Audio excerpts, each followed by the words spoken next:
If you've ever seen Saw 5, you'll get the latest inspiration behind our newest trap.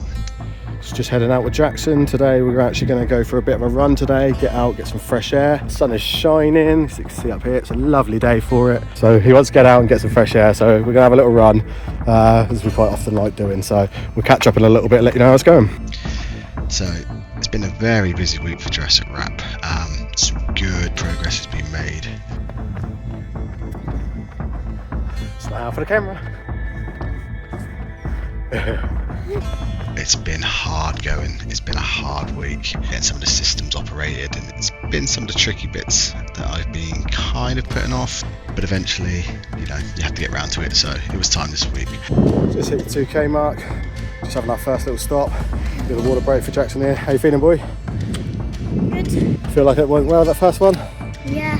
Yeah. Definitely did get a little stitch though. Little stitch? But that's okay. I'll just push through anyway, I don't really care there. Good boy. You right there, boy? Yeah.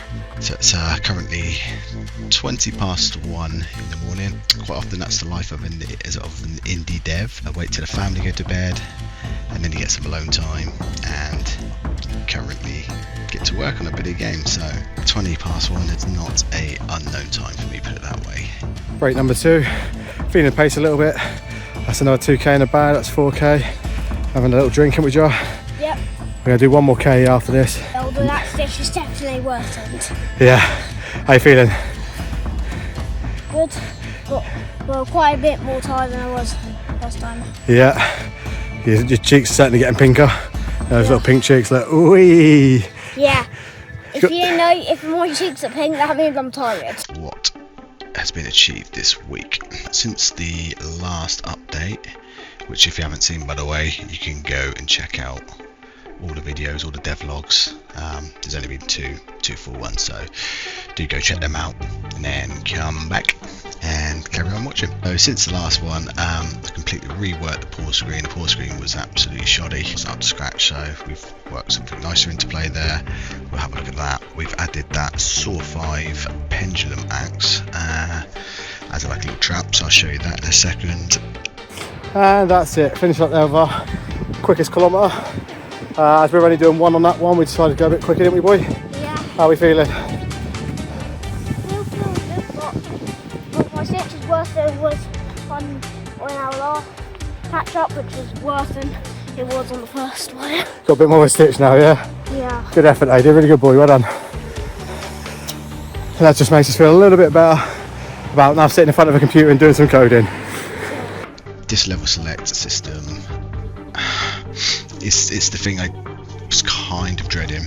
There's a lot to think about and a lot to kind of implement and stuff like that. What else have we done? We have done the menu supporting multiple inputs, so that's mouse, it's keyboard, it's controller, and it's D-pad, it's it's sticks, whatever on the controller, and fixed a couple of bugs with certain audio not working correctly on the flamethrower. Up here you can see the pendulum swinging just under the lava pit there. It will obviously be in harder places when we develop levels, and there's going to be certain bits you've got to go through. Timing will be key, a bit like an old grandfather's clock, just tick-tocking away. Of course, it will slice you. If we go to the pause menu now, it's quite a nice little just a dim effect there. Obviously lets you know your pause, so much nicer than what it was before. I had this random little sort of box come up in the middle. It would essentially pause the whole game around it, and it would just pop a box up in the middle, but it was very limited to what I could do with it, so I decided to have a whole full-on scene to make it a lot nicer. So let's just show you this new level select quickly, and then we'll have a little look under the hood and see kind of what's involved with it. Okay, so when we go through to it, what it's going to do by default is it's going to shoot all the way up to your sort of most recent unlocked level. So in this case it's level 43, and it will just take you to there straight away to page 3, all the way up to level 43. So it assumes that you're going to want to try and carry on trying to complete the game, so it's going to take you to your latest level. If you then decide to go kind of back pages and stuff, it's going to always default to the first one on each page, and then you're free to just move around either with the arrow keys, with the mouse, or of course you can use controller. As soon as you start using controller, you'll notice it tells you down at the bottom you can use RB and LB to kind of change pages there. So let's just take a little look under the hood. Now you think that kind of sounds quite simple, and in my mind it kind of was, but in my mind I was like, oh, there's a lot to think about and stuff. So it's kind of in these sort of three groups here: the level select play, the selection of the level outline, and the menu choices. We just expand these up. There's lots of kind of hiding and showing depending on rules. Page 1, 2 and 3, playing on mouse click, playing a controller, playing on return press, page 2, page 3, set the level outline, turning on and off level, the outline, the glow effects, how to change the selections, and all between the certain pages. What happens if you're kind of moving up one, if you're moving upwards, so you're going up a whole batch, not just going left or right, you're going up. So do we have to add 1? Do we need to add 5? Do we need to subtract? You know, all those kind of things that you have to think about and track, and you have to think about across all the multiple inputs between the mouse, the keyboard, and the controller. And then we have lastly the menu choices. This is more sort of for the main menu part of what's been highlighted, what's not, and what happens. Where do I need to be? You know, where does the camera need to go to? What needs to happen? So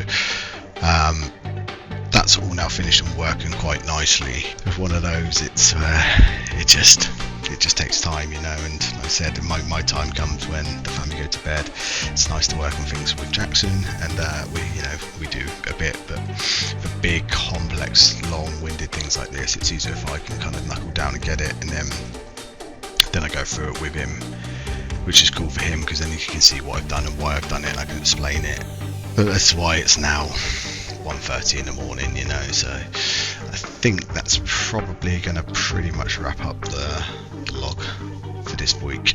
If you do enjoy following the progress of Dress It Wrap, please do, you know, like, comment, subscribe.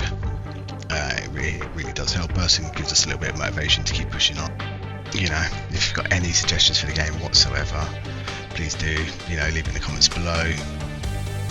We love to check it out, and if we can implement it and we think it's good, you know, good idea for the game, it's on theme and it fits, we'll try and get it in there. So if you do have any suggestions, please do add it.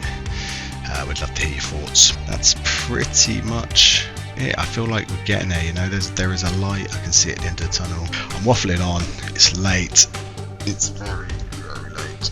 I'm tired, I need to go to bed. So thank you for checking it out. Just thought I'd drop in with a quick video, a quick update.